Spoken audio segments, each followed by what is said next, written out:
I have to say, even though this is somewhat of a bleak parable of Jesus, it's an end-of-the-world parable, one of 3 end-of-times parables that mark this 25th chapter of Matthew's Gospel. This parable of the wise and foolish bridesmaids is one of my favorites.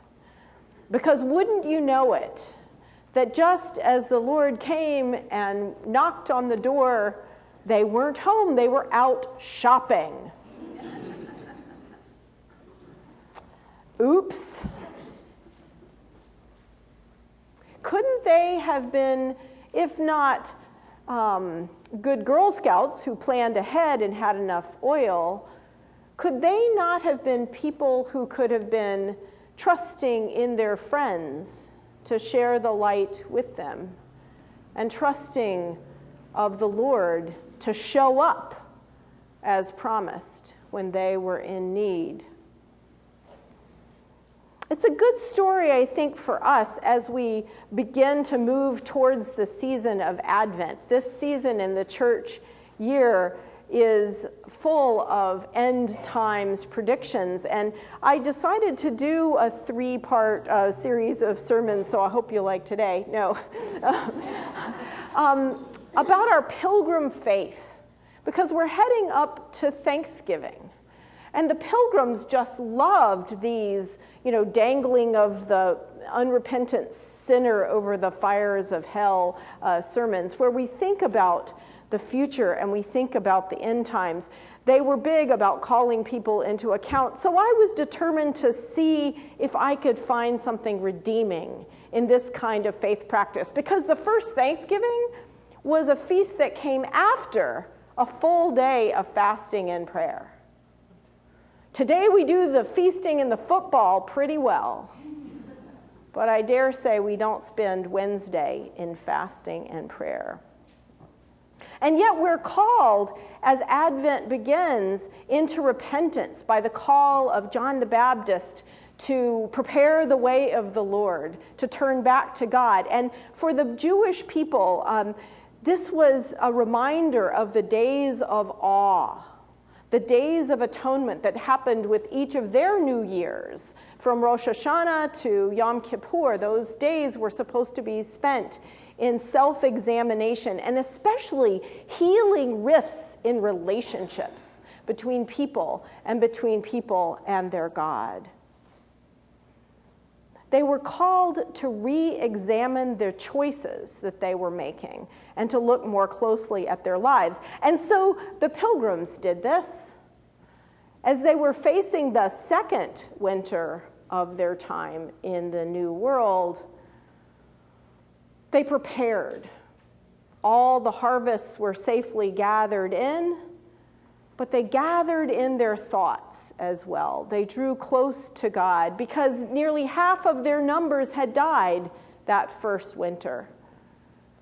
They couldn't be sure they would come out on the upside of the grass, as they say, when spring was to arrive. It made sense to the pilgrims to get right with God during that season. And so it was with Matthew's people. Matthew's people had faced, at the time of the writing of Matthew's gospel, the destruction of the Jerusalem temple, the destruction that Jesus had predicted had come to pass. It was their 9/11, and everything looked different to them after that. They were called to examine their lives in a new way. Now, this sounds like nothing but bad news, but we know how it is. Our family watched a really, really bad TV movie about an earthquake. It was California did fall into the ocean or something like that. And as people who lived in the Bay Area during the Loma Prieta earthquake, it was like, one of those scene of an accident, you couldn't turn the channel. But the formula. People have this terrible disaster happen, and the day after, when they're alive, they treat their loved ones so much more tenderly. You have heard so many people say their last words as they lay dying, like so many battlefield movies where the guy makes his buddy promise to tell his wife his last testimony of love. This is an important exercise in our lives, and it's really what Joshua was doing there in chapter 34. The part that you may not notice is that chapter 34 is the last chapter of Joshua, and Joshua is about to die at the ripe old age of 110. Joshua was the mighty general who had walked by the side of Moses, had received leadership from Moses, and had delivered the people into the promised land with great battles and victories. And so we might listen very carefully to his last words because they have some wisdom for our time.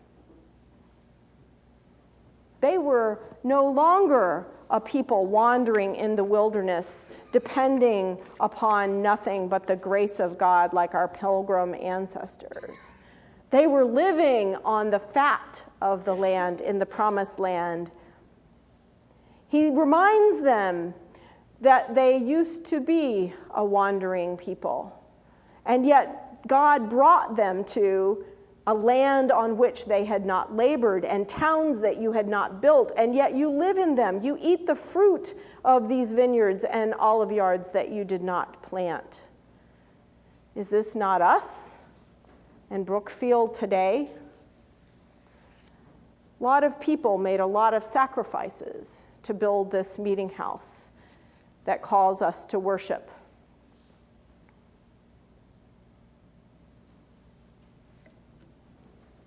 And so in this season, as we approach the season of Advent, what are the questions we can be asking ourselves about the idols that get in our way, that come between us and the worship of God and the fellowship of the church?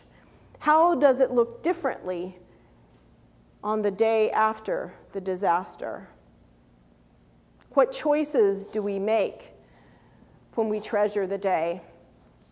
I was grateful to one of my grandmothers who saw me through the death of a good friend of mine, a lifelong friend of mine, who died of a drug overdose in the 70s when he was just 21, when we were in college. And my grandmother said an intriguing thing to me. She said, "I feel so sorry for you kids today." And I said, "Why?"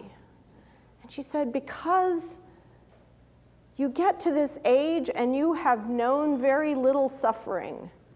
You have known very little struggle or sorrow." And she told me the story of her best friend from high school, Verda Creech. Verda was a tremendously gifted pianist, and my grandmother always felt jealous of her because she didn't think she had any talents. But she knew that Verda was going places and might even someday be a church musician. And she went off to college to study. This would be a high aspiration for a Baptist girl in Appalachia. But she went off to college. As it happened, her freshman year was the year of the great 1918 influenza epidemic that swept the United States. And Verda didn't make it through that year alive. My grandmother got sick and almost died, dropped out of college to get well.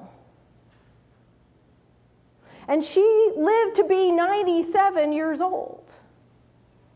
And she said every single day after that seemed to her a very precious gift that she would not have squandered one moment of the time that was left to her. And I am grateful for her sharing that story with me. And that's why I have so much passion for sharing the story of our ancestors to the next generation, as the psalm says, to the generation yet unborn. I was grateful to know my friend Margie Coates and her husband Barrett when I was first married. We went on my poor husband, he didn't go on we had just gotten married and I went on a mission trip with Margie. And I felt okay about it because Margie had also left her husband behind and assured me that as husband and wife, you don't have to be joined at the hip. You can have differing interests and still come back together again. And she was planning a nice hiking trip with Barrett when they got back. But for 10 days, we slept on the floor together, and I pumped her for stories of when they first were married. And it was a wonderful story. He was a veteran. They had gotten married hastily, like so many World War II brides and grooms did, right as he was about to be shipped off to battle. He landed on the beach at D-Day and survived it, only to be blown up the day after in his Jeep. And so the first year of their marriage was in a veterans hospital in Southern California as she sat by his side as he learned painful step after painful step to walk again because his legs had been shattered. And she said, I wouldn't give anything for that year. We never had a honeymoon like John and I did in Mexico, where we got to drink umbrella drinks, you know. But for every day of her marriage after that, each day was special and sacred. And so it hit us as young people in that church and youth ministry with her, because she was then in her 60s, when we got the call from the trail that one morning Barrett did fine on this hike. He was 66. He fell into his oatmeal at breakfast and never woke up.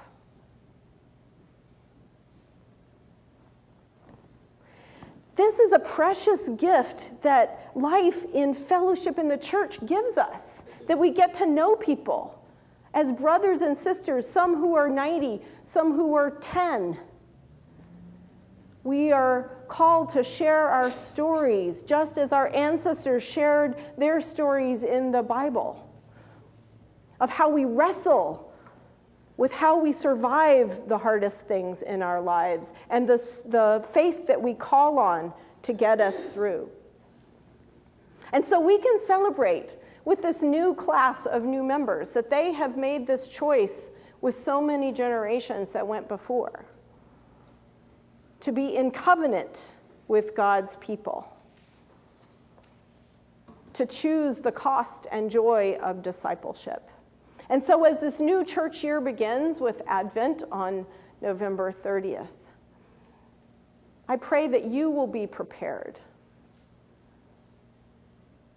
May this holiday season not catch you out shopping, but may it bring you into the stillness of the darkness of this world, where you can wait for the light with your family of faith. Thanks be to God for this privilege. Amen.